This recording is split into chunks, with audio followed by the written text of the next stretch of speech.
Hello, I'm Dr. Paul Lorenc, and I'd like to demonstrate today the use of neuromodulators, in this case specifically BOTOX, plus Restylane Refine in the treatment of perioral rhytids, specifically of the upper and lower lip, as well as the action of the depressor anguli oris.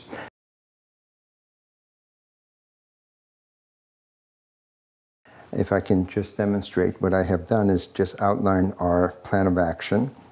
And as you can see, our patient today has relatively loss of volume of the upper lip. Also, there are vertical rhytids, as you can see, on the upper lip, also on the lower lip. And there's a pretty pronounced pull down of the DAO. What I'm planning on doing is just using, in this case, BOTOX, 2.5 unit injection per the DAO on each side. My injection is about halfway between the commissure and the angle of the jaw. As you know, it's a pyramidal muscle.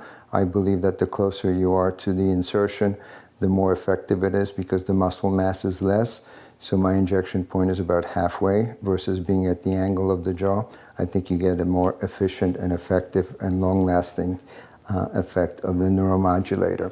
As far as injection of a toxin or neuromodulator to the lower lip, I typically use 1.25 units on each side, and it's a single point of injection, as demonstrated here. On the upper lip, I'll be using a combination of a filler as well as a neurotoxin. What I do is I mix 5 units of BOTOX per 0.8 cc's of Restylane Refine, and it's mixed in one syringe. I'll be delivering it via a 27 gauge 1-inch cannula into that potential space between the in the junction between the cutaneous mucosal junction via a puncture site from the commissure.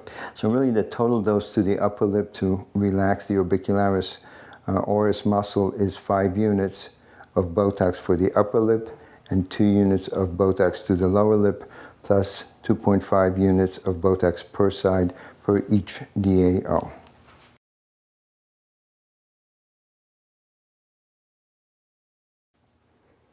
And the face has been cleansed. The first thing that I like to do is, what I like to do and then what I start is, I start with the filler. And the reason for that is that if you volumize the area, or if you use a neurotoxin first, you can volumize the area just with the volume of the toxin, and then it becomes difficult to assess the effect of the filler. So I typically start with the filler first. I'm using a 27 gauge. I can take my eye off a bit.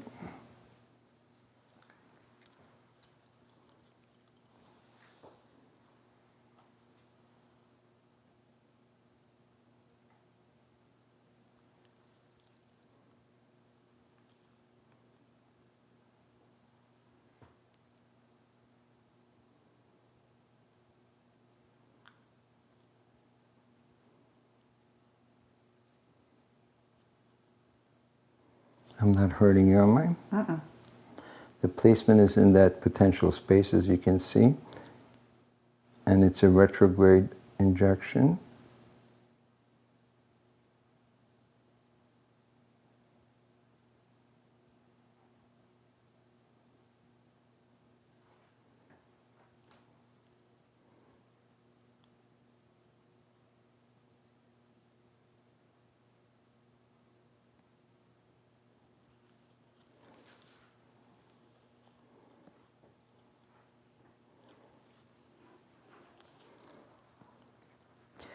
I like the fact by combining the neurotoxin with the filler, you have an even distribution. I used to inject it with pinpoint injection, and I think by combining it with, again, mixing it with the filler, you get a very even distribution. You can see very simple injection, very quick injection. We'll do the same thing on the other side. So the next thing that I do is, as you can see, what we have done is using the 27 gauge cannula and using Restylane Refine in combination with the BOTOX injection. Total injection is 0.8 cc's into that potential space. And it does volumize the mammalian border, and it also minimizes the vertical lines. But what I like to do is just to support as a buttress the main vertical lines in here on the right and on the left. Especially on the left, you can see that there's a significant depression right here. And you can do it one of two ways. You can do it vertically into the line, or you can do it horizontally.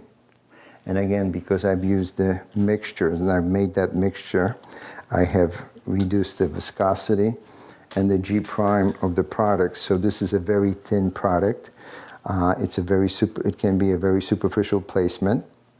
And I use a 32 gauge needle, as you can see.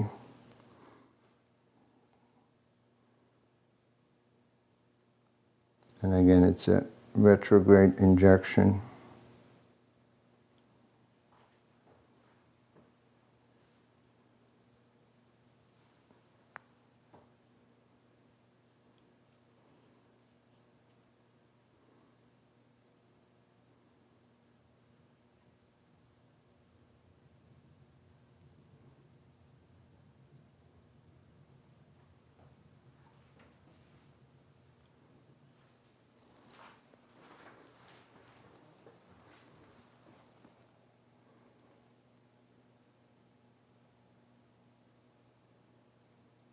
And utilizing the infraorbital block, you can see that the patient is absolutely comfortable. There's no discomfort whatsoever. These are aliquots that are infinitesimal almost. This is absolutely an intradermal placement.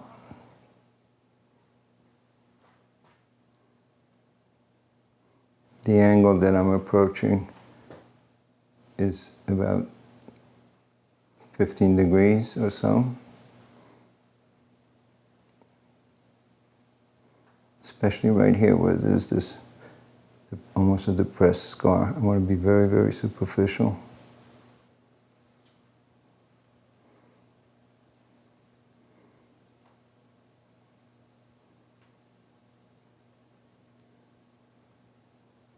Again, you can do this vertically, you can do this horizontally. Either way works, whatever you're more comfortable with.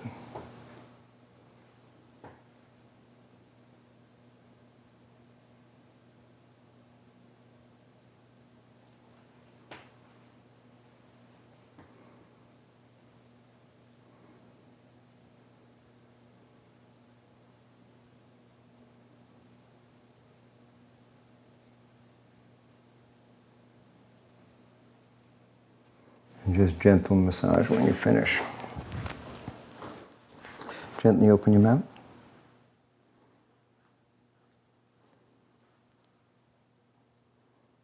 Close it, please. And next, we'll just finish it off with BOTOX.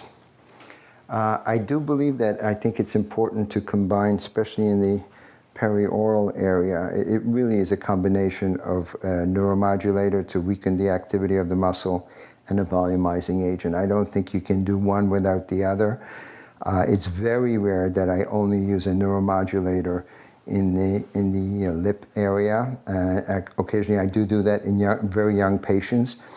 You can get a very nice, actually, eversion of the upper lip if you use 4 or 5 units of a neuromodulator such as BOTOX or Xeomin in the upper lip, where you can evert the upper lip just with 4-point injections. Again, I like this concept of spreading the neuromodulator throughout the whole area of activity of the orbicularis by mixing it together with the filler.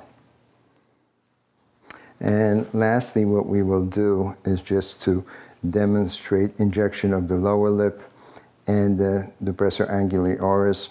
As I mentioned to you before, 2.5 units of, in this case, BOTOX per DAO on each side. Marking is important. I mark the patient in the upright position. I have him animate obviously you have to stay lateral to the commissure. If you're medial, it's possible to get the DLI and you will have oral incompetence, and that can happen.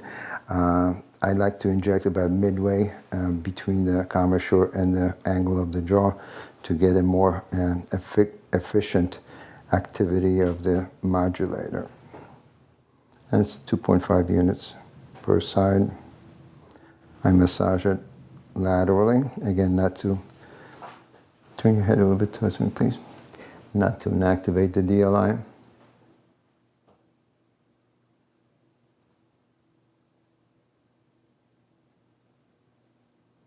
The dilution of BOTOX in this case is 4 cc's of saline per 100 units of BOTOX. I like this particular dilution around the mouth. In the neck, I use a different dilution. I cut that dilution in half when I inject the platysma. That's in a separate chapter of the book. Gently open your mouth, please. Lower lip, typically 1.25 units per side.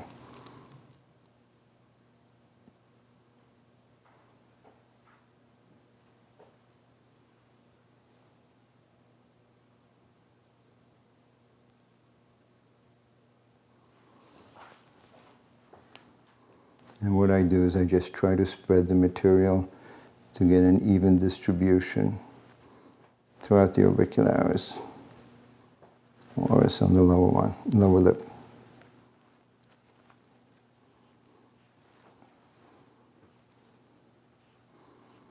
And essentially that's it. We see our patients typically at 1 week after the injection of the perioral area.